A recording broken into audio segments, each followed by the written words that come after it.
Okay, so here I want to introduce some important trig identities, which is called sum and difference formulas. So we need to, so this identity you should memorize. And this is the sine u plus v, okay? And we also want to know what is sine u minus v, and what is cosine u plus v, and this is the cosine u minus v, and what is the tangent u plus v, and what is the tangent u minus v, right? So with minus v, just look, you can treat, if you know this sum formula, u plus v, then you just get the u minus v by treat this u minus v as u plus negative v. Then we can use the odd and even properties to get a further formula. So here is the sine u plus v. So we will have no time to derive all the formulas, right? That is not in our scope for this course. So we just need to memorize it. Sine, which is equal to sine u cosine v plus cosine u times sine v. So this one is sine u cosine v minus cosine u sine v. Okay, so here's plus, here's plus, here's minus, here's minus, right? Cosine, which is cosine u times cosine v minus sine u times sine v. And this one is the cosine u times cosine v plus sine u times sine v. So here is plus, here's minus, here's minus, here's plus, right?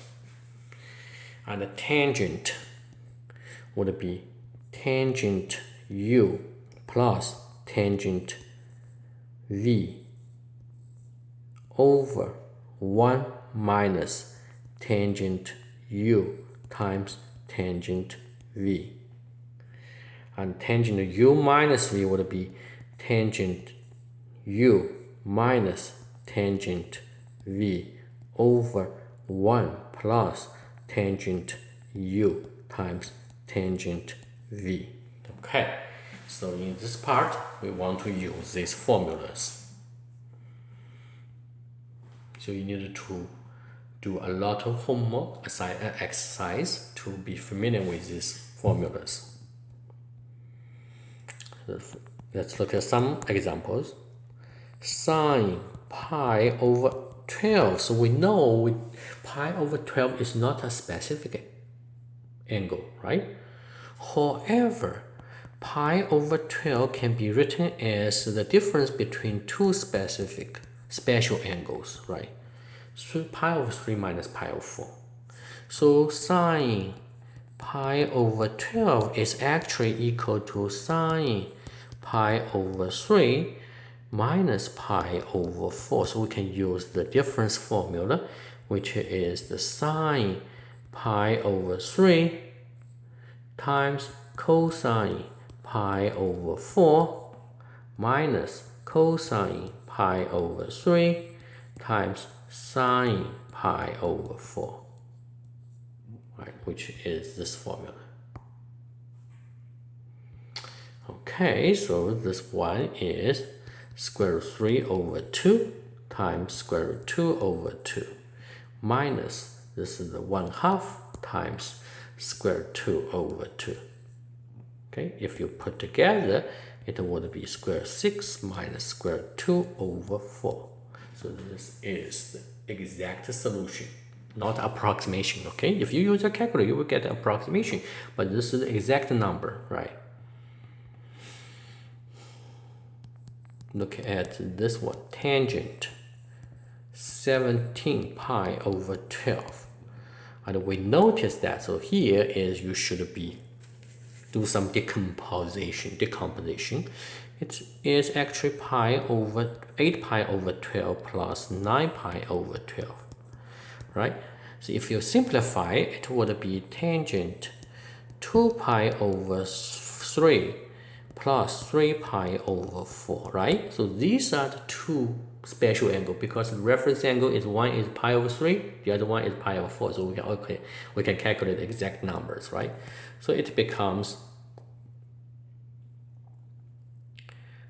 tangent 2 pi over 3 plus tangent 3 pi over 4 over 1 minus tangent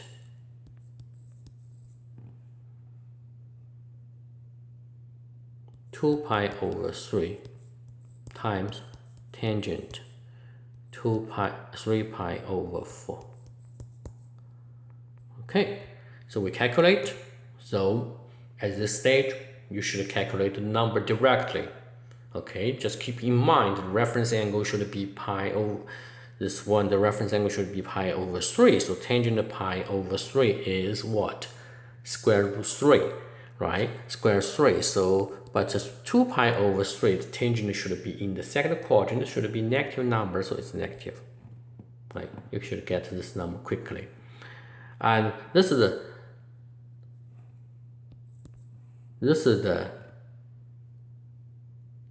reference angle is pi over 4. Tangent of pi over 4 equals 1, but 3 pi over 4 in the second quadrant should be negative tangent, right?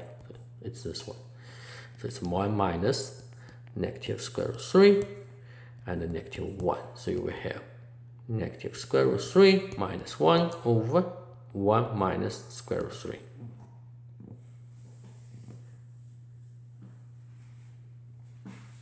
Okay.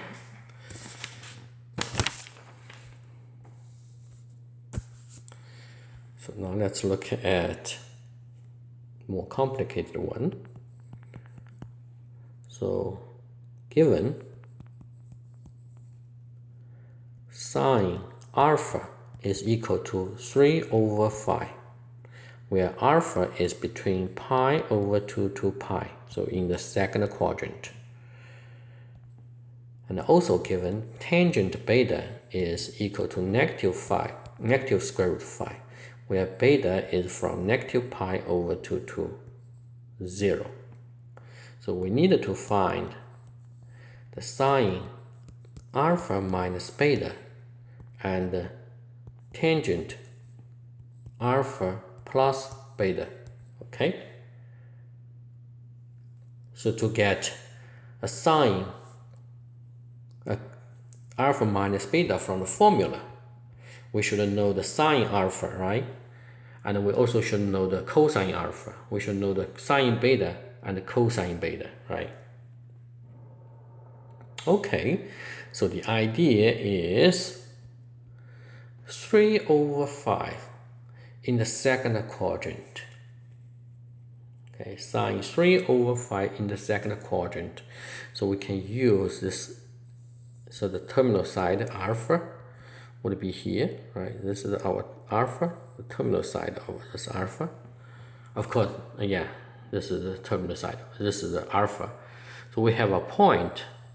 So the distance of this point should be equal to 5. And this point is what? Which is the y coordinate should be 3, right? Y over r is sine. So what is the x coordinate? X coordinate is here. This is 3, right? This is, sorry.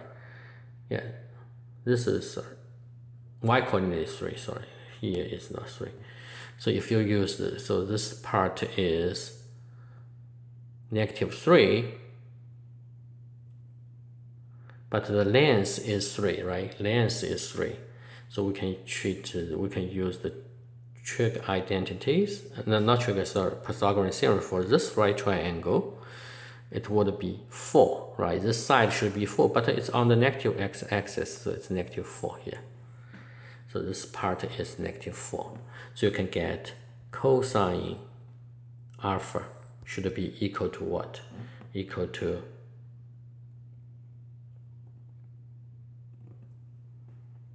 negative 4 over 5. Of course, you can also use another way to get the same answer. I use a red color. Okay, you can use the trig identities. Cosine alpha should be equal to the square root 1 minus sine square, right? But we know that alpha in the second quadrant, cosine should be negative, so it must be negative, right? So we use the square, cosine square plus sine square equals 1, this identity, right? Pythagorean identity, so you can get this one. Again, the same thing, negative 4 over 5. This formula, okay? And we also needed to know cosine alpha, beta and sine beta, right? But we only have tangent beta, so this time we need to use this one. This graph will be more convenient, right, for us. Tangent in the second quadrant, right? In the fourth quadrant, from negative pi over 2 to pi over 2, so it would be here.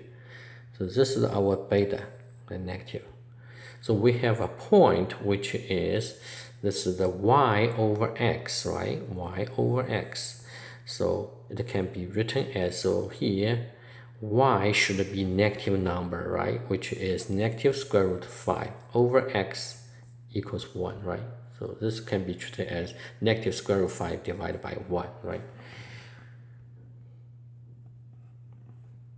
Okay, so the distance from here to here, you can use the distance formula, right? You will get this one is square root 6. Square root 6. So we can get our sine beta, which is y, which is negative square root 5 over square root 6. Cosine beta, which is 1 over square root 6. Okay, so we have everything. So we can draw we can calculate sine alpha minus sine beta, which is equal sine alpha cosine beta minus cosine alpha sine beta, right? So sine alpha we know, which is equal to 3 over 5 times cosine beta we just calculate 1 over square root 6 minus cosine alpha, cosine over negative 4 over 5,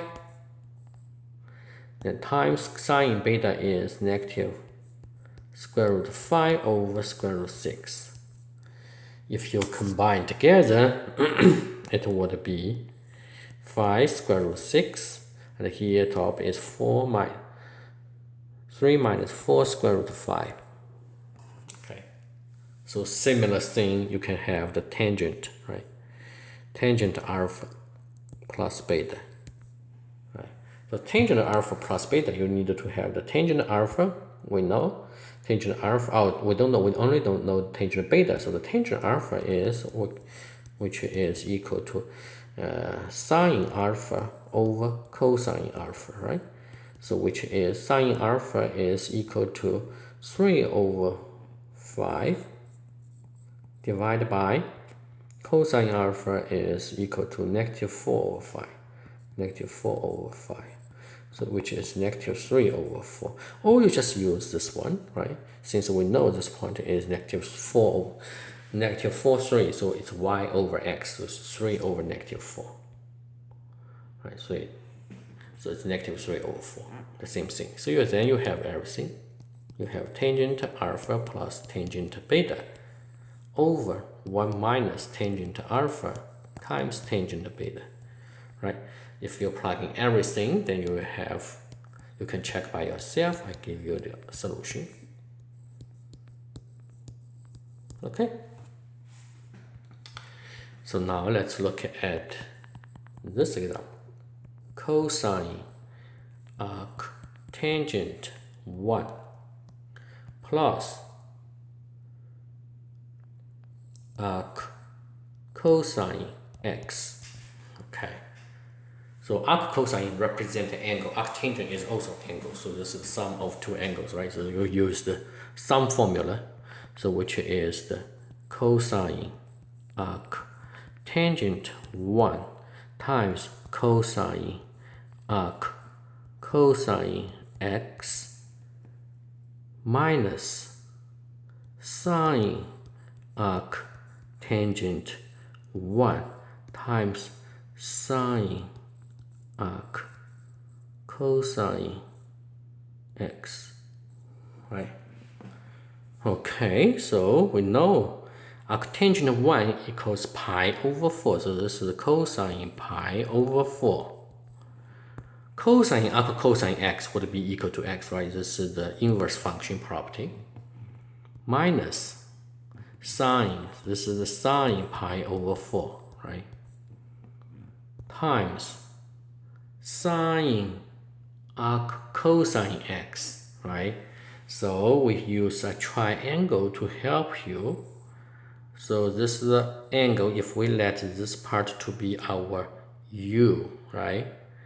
If we use this part to be our u, this is u, this is theta, this is u, right?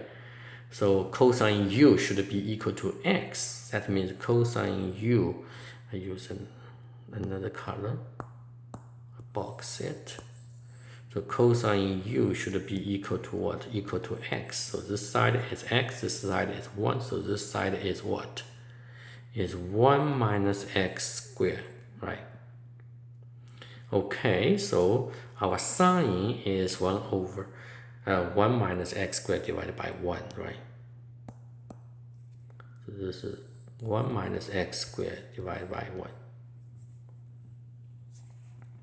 Okay, then you have everything. So this is square root 2 of 2, this is square root 2 of 2, or 1 over square root 2. So this one would be square root 2 here, x minus square root 1 minus x squared. Okay.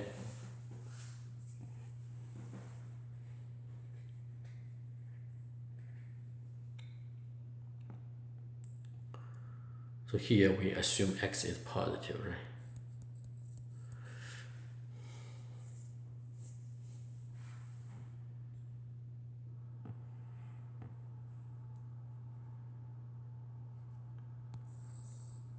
Another example, if you have cosine pi over 2 minus x, which is equal to cosine pi over 2 times cosine x plus sine pi over 2 times cosine x, right?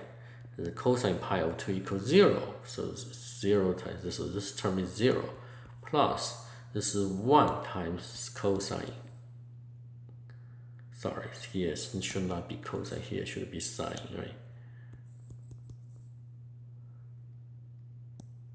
So this is sine x, so it's equal to sine x. So that is the formula for the cofunction, right? Complementary angle, the cofunction of the complementary angles are the same, right? So we can use our formula to derive this result.